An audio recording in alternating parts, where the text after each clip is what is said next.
Sophia, just on that point, do you see any difference between the Trump arguments and the arguments that President Putin was making about Ukraine?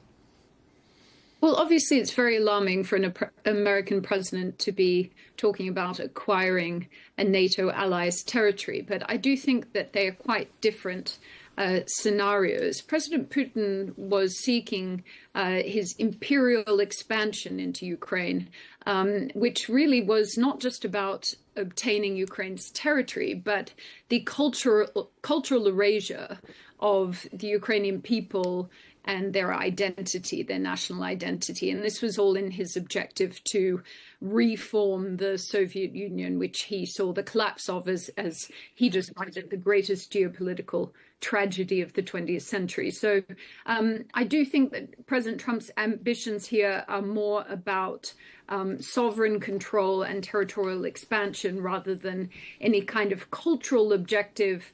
And certainly, I think the fact that the Greenlandic people are there is sort of considered incidental for him, whereas actually sort of absorbing the Ukrainian people into this Russian super ethno-state was a core part of Putin's objectives. He did also, President Putin, portray Ukraine as a direct active military threat to Russia, and that certainly isn't the case in the way in which Trump is dealing with Greenland.